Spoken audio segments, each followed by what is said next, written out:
Hello, this is Nick from When Prog and Power Unite, and today I'm talking with Matt Brookins, guitarist and mastermind of Maryland-based progressive metal band Odin's Court. Welcome, Matt. Hey, Nick, how you doing? Thanks for having me. Thank you. Let's get down to business here. You guys have a Kickstarter out, your second one now, and you're doing it for not one, not really two, kind of 1.5 albums. Tell me a little bit about that. Yeah, kind of 1.5, exactly. We have Deathanity, which we released in 2008. Trying to, basically I'm remixing a lot of it and then recording Dimetrius, our singer we picked up in 2013, his lead vocals on that, and then have it remastered. So that's kind of the half. And the reason I wanted to do that is mainly because of Dimetrius, but also my production skills have improved a lot. So I just feel like it'll be a more enjoyable experience overall. And the other one, Turtles All the Way Around Volume 2, is when we did Volume 1, I was just at a creative spurt, and I really enjoyed the subject matter, so I ended up writing a whole bunch of songs, and I never really stopped refining them after we completed the last album.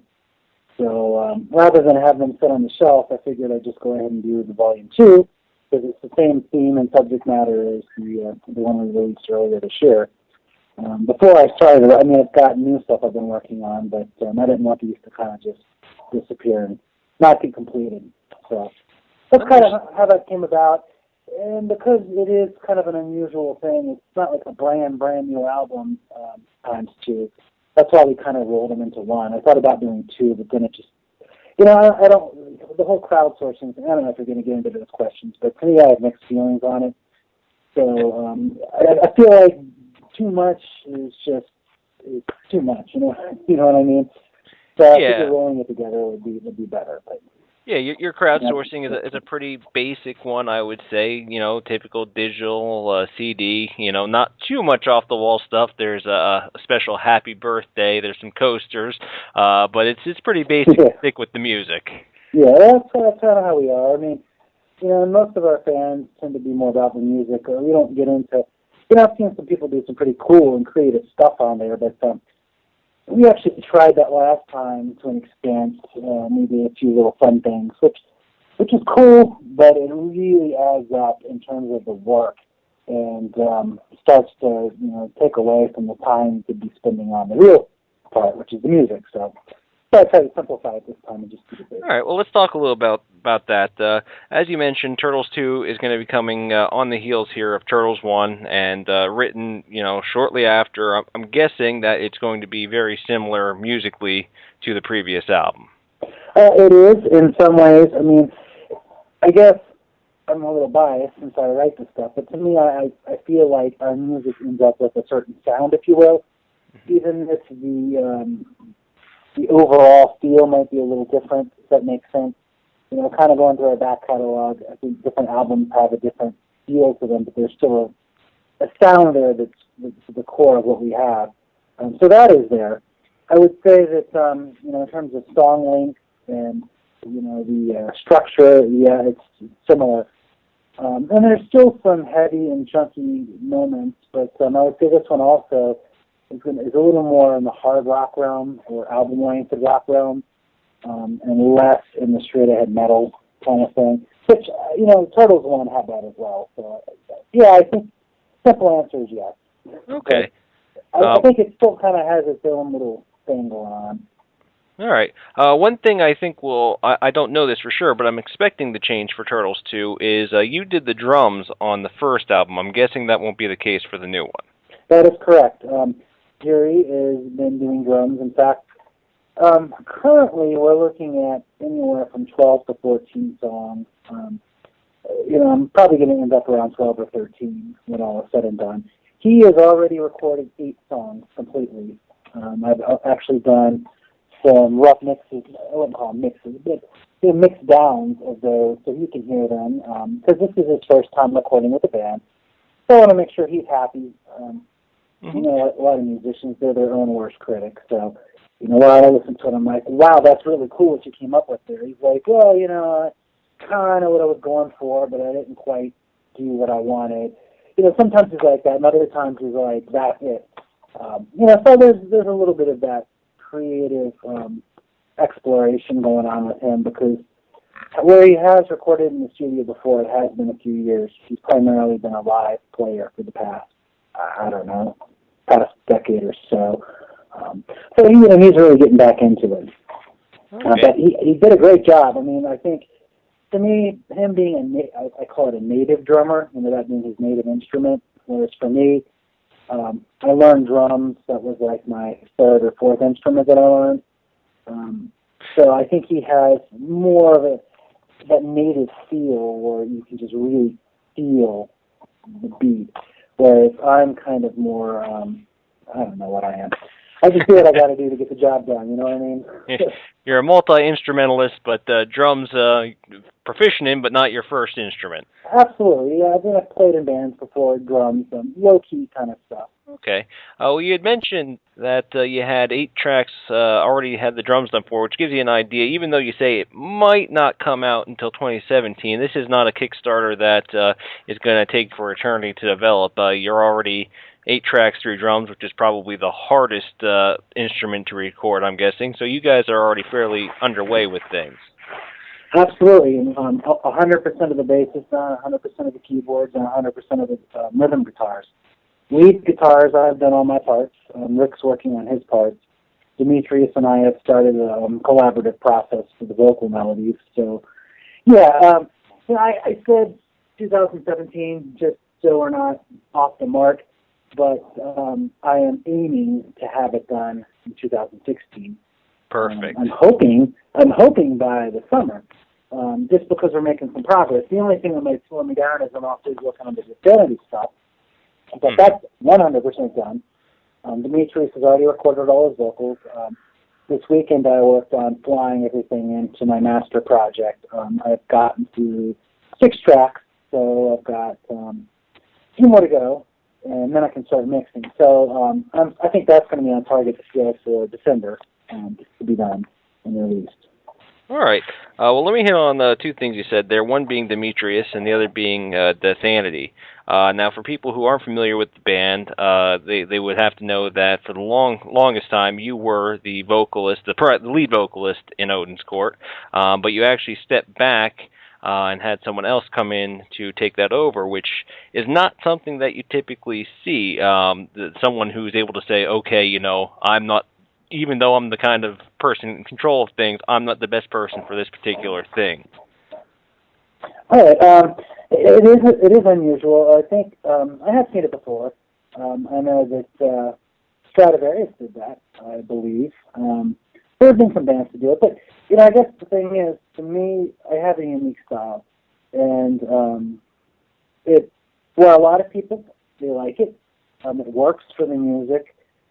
It's not traditional in the sense of what people might expect when they're thinking, okay, here's a progressive or a power metal or heavy metal or whatever you want to call it type of band. People automatically think technical. And when they think technical, they usually think wide range and power and stuff like that.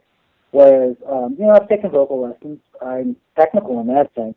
My range is much narrower. My style is more, it's either more Gilmore-ish, kind of with that ambient laid back, or even Kevin Moore, that kind of thing, or a little more thrash like Hetfield and Mustaine. I don't do the whole Tate, Halford, Steve Perry thing, whereas Demetrius does, and he does it phenomenally. I mean, the guy has just got some major pipes on him.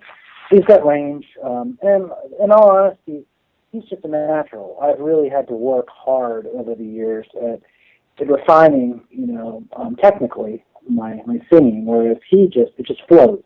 And I'm not saying he hasn't worked hard, because he has, but he just has a natural gift with his voice, whereas I had to work a lot harder at it and came nowhere as near to becoming as technically proficient. So, yeah, I felt like as a band we'd kind of gone as far as we probably could with me singing in the capacity I was, and that I put a lot of work and effort into it, and I thought maybe having somebody like that come in would shake things up a bit and introduce us to a new set of people, which I think it has. And really, it wasn't done on purpose per se. I didn't go out and try to find. I'm going to find a singer. His cover band, actually recorded in my studio, And I started talking to him, and we had a lot in common. Got along really well, just hit it right off the bat. And I talked to him about maybe, doing a duet or two on a couple songs. And before you knew it, we were just talking like, hey, why don't you just join the band? And originally it was going to be kind of a 60-40 split where he would do about 60% and I do about 40% of the vocals. And once we started working, I was like, that's dumb. We're going to do, I'll sing where it makes sense. But for the most part, I wanted him to just be the lead vocalist and take it and run with it, which I think he's done a great job at. And I think that's probably a little weird for him, at least it was at first, especially in the older material, being established and being more arranged for my voice. But I think he's done a good job with it. I think he's done outstanding. Yeah, and of course, as time goes on, of course, the better he'll get with it. And one thing that's interesting, I think, when the new Deathanity comes out, is you'll be seeing reviews and comments on it, some from people who have never heard it before and are experiencing it for the first time in its new form, and other people who are just seeing a transition there. Yep, absolutely. Yeah, so I'm kind of looking forward to that, getting the feedback and seeing what people think. Because I think to date it is our best-selling album, and by default, I guess that would also probably make it our quote most popular. So, there's probably some people who might actually. In fact, I was talking to one fan. It's a show we played up in Waldorf, Maryland, near Washington D.C. And when I mentioned to him that I might do that, he was like, you musicians always tinkering. It sounds fine. You hear things that we don't really listen to. You're like all being anal about it. And, I thought about it, and that might be true. And I know that kind of as a comparison, I'm a Star Wars fanatic, and I worship the original trilogy, not the special edition. I don't like the fact that Lucas continuously tinkers, and every time they release a new version, there's some new sound effect or some new visual effect or some new crazy scene with a lot of CGI, and like the original was fine. So, I can kind of appreciate that opinion, but I'm not George Lucas, and this is not Star Wars, so I don't think I have to worry about too many people screaming. So what you're saying is that Disney is never going to have to buy Odin's court to, keep you from tinkering it. Exactly. But hey, if Disney wants to offer me $4 billion for the band, then I don't know, maybe we'll talk. So everyone has a sellout point, and yours is $4 billion. Well, that's what George Lucas got for Star Wars. Fair enough. I don't think anyone would blame you for that. Let's talk a little bit about some big news from earlier in the year. You guys got to tour with Enchant, big name in the prog world. They had hibernated for a little bit, but came back, and you guys got to tour with them. What was that like? That was very, very cool. So, of course, I'm familiar with Enchant, and I've heard their stuff before, but I'd never really dove into their stuff really in depth. But Rick, on the other hand, and Gary were both hardcore fans. So for them, they were just over the moon excited. Getting to know the guys and really listening to their music more, they are super, super cool people and really talented. And I think they were a good fit, or I should say we were a good fit with them, because their music is somewhere between the progressive rock and progressive metal realm. They don't really stick on either one side. They'll get kind of heavy at times, but then they've got some super chill, ambient, technical, kind of more traditional prog sounding stuff. So I thought that was pretty cool. And the opportunity, for us was absolutely amazing. I mean, it's not every day you get to do something like that. We've done a lot of one-off shows over the years, and the only other thing we really did like that with another band, I mean, we've done stuff like that on our own, short little mini tours, but we went out with 0 Hour kind of in a similar capacity, also from the San Francisco Bay Area, as a matter of fact. That was a few years ago, but yeah, that was super cool. We met a lot of cool people, had a good time hanging out with them. Really enjoyed their set every night, and I'd love to do something like that again with those guys. Yeah. Super, super cool people. All right. Well, as you know, I've been following you guys since the demo days, very long time now, and you've self-released stuff in the very early days. You signed to ProgRock Records and did things that way. You've done the Kickstarter thing. You went out on several tours, as you mentioned.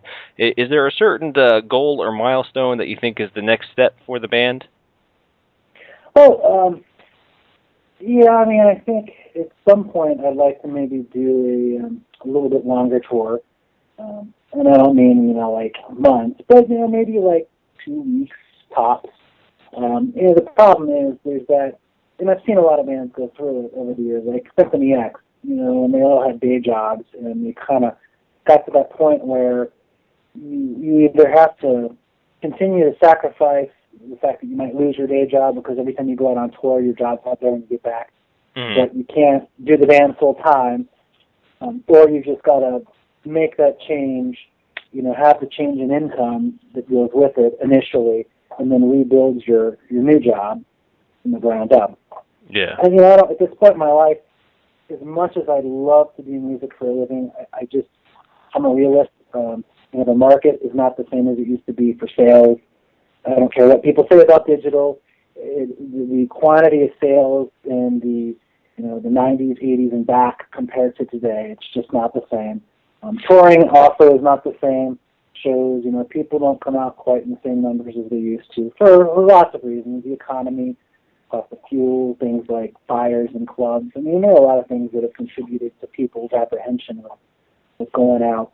You'll always have the big stadium tours, but you can't exactly go from being a low-tier band to a stadium touring band without that in between. So, I'd say like maybe a couple weeks on the road would be nice, with a larger band. Kind of like what we did with Enchant.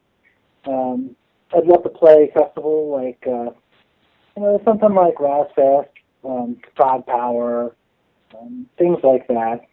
Maybe even, actually, honestly, one of my big goals would be to get to Europe one day. And we actually had an opportunity about 5 years ago to do a short tour with Evergrey. When I say short tour, it was like actually about 4 weeks. Short by their standards, not by mine. And we were all in. We were going to do it, but it got really complicated, and it was going to be extremely expensive. I think it was like 19 countries, and then the tour expenses, which they wanted to split with them, which I think was fair. And then the cost, but we had to get there, of course. And then there were work visas, and the costs kept adding up, and as much as we all wanted to do it, we couldn't afford it. That's a very reasonable way to look at it. Like you mentioned, aside from the big commercial acts, digital, physical, no matter what it is, the market for music has certainly shrunk aside from that very commercialized area. And that actually leads me to something I wanted to talk to you about, because I don't want to say I enjoy the business side of music, but it does fascinate me, and that's, having done releasing your own music, having done Kickstarters, having signed to a label, is there a path that you would recommend, or just pros to a particular one that you'd like to share? Yeah, sure. I'd say all of them have their merits, and I would say there is no one correct path. It really is how you get there, and the journey, honestly, is just as important, I think, as the end goal. And like I said, each have their merits. These days, though, from my point of view, from what I've gone through, I would say labels, at least at the non-commercialized, as you put it, levels, they're mainly good for distribution, in my humble opinion. They're just the days of, here's a $100,000 advance, go cut a record, then we'll push it for you, and then you'll go out on tour, and you've got to pay back the advance, but we're going to invest in you. That's long over. Unless you're a big band like Pink Floyd or the Rolling Stones, and a lot of them are getting up there in age anyway, which they can self-finance your stuff. Or you'll see bands like Nine Inch Nails or Coldplay that say, we ditched a major label, you don't need to do that. We cut our album on our own, and then we put it out there and tell people, pay what you want for it. What is it worth to you? And again, I would argue, yeah, that's great, but you went through the traditional model. You had the record label take a risk and take a chance on you, push you, market you, build you up to something, and then when your contract was done, you went on your own. For somebody just getting started, you don't have the capital, you don't have the money to invest to go out and make an album that's going to be quality, that people are going to say, that's awesome, I'm going to give you $20 for it. Go ahead. I'm sorry, go ahead. It's just, I thought the market would work itself out a long time ago, because this whole paradigm shift started in the mid to late 90s when MP3s and Napster and all that, ShareBear, LimeWire, all those peer-to-peer share services started to pop up. The paradigm started to shift, and I thought it would have worked itself out by now to, here's the new model, this is the new path. It really hasn't. The music industry has been in a weird state for the past 10 years at least, or at least 5, where the old model is completely dead, but there's not a new model. Crowdsourcing is something I've seen a lot of bands do, but then you get people who have mixed feelings on it. You know, I've seen some people on social media and message boards and stuff like that speak very harshly of crowdsourcing for bands like, say, Megadeth. They're like, oh, that band, they're so big, they shouldn't do that. That's just cheap, man. They're just, you know, they're taking advantage. And, you know, everyone has their own opinion on it, but the bottom line is the industry is not what it used to be, and nobody really knows Megadeth's financial situation, to use that example, and, you know, that might be what they need to do to get music out. But crowdsourcing for somebody starting out isn't exactly the answer either, because people don't know who you are. So unless you've already invested some time and money in the studio, say, to have some samples to throw up with your Kickstarter, you know, to give people a taste of what you're doing, it's not like you can raise enough money to go out and cut and release an album either. So I think that's why we see more of the people doing things on their own at home. Okay, yeah, and that actually, you know, you may agree or disagree, but something I've noticed is with the internet, you know, it's made it easier for people to connect. Technology makes it easier for people to record at home and, you know, record something at least decent at a decent price. However, the adverse effect of that seems to have been that there's so much music being put out there, and it's so easily accessible that whether you're going through a private promotion or a label or what have you, it seems just to be difficult to cut through the noise and actually get yourself out there and recognized against this backdrop of everything that's now available. No, I completely agree. It's oversaturated because there is no major label, there is no current model that says this is how people discover new music. It's like the Wild West. And because of that, it's difficult to sift through, okay, so you've got this whole, let's just face it, it's pretty much infinite, because you could never listen to everything out there in your lifetime if you did nothing but listen to music now until you die. And assuming you live to the average, you know, life expectancy. So you sit down, say, and you get on the internet and you're like, I want to discover a new band today. And how do you go about that? And, you know, the first thing you pull up, maybe it sounds like it was recorded in someone's garage in a bad way. It's like, well, that was a waste of my time, you know. And every time you hear that, you're not hearing something that really and truly might be quality. On the other hand, you might hear something that sounds just so polished that it's just, wow, that's amazing, but it's got no soul, or it's just cookie cutter or whatever. You know, again, so I guess it is, like you say, it's hard to cut through the noise. I think both as an artist and as a fan, you know, because I'm obviously a fan of music myself. Love it. Been listening to music my whole life. It's one of my main hobbies, one of my main interests. And I find it difficult to discover new music too. In fact, one of the main ways I still do it is through word of mouth. When a friend says, hey, check out this band, hey, check out that band. And that's usually in person too. It's not even social media, message boards, or the internet. Personally, I still get my recommendations from a living human being that's standing there talking to me. I talk to him on the phone. I realize there's a real person on the other end of the internet, but you know, for me, it's word of mouth from friends. No, and that's, you know, a lot of how I get it, you know, and like we said, there's infinite sources, and I tend to pull from a lot of different places. But to wrap things up, one of the places that some people get it is from radio shows, and so we're hoping that those people will check out the video and link I'm going to post to your Kickstarter, and hopefully they're going to go support your album, because you're a cool dude, and you have a very nice band that I've been enjoying for many years now. And we definitely appreciate that. I mean, I'm not blowing smoke here. The only reason I'm still publicly releasing music is because of people like you. You know, if there's no one out there that wants to hear it, I'm not going to release it. And honestly, I've lost more money than I care to share on this band, but I've done it because there are people out there who genuinely enjoy what we do.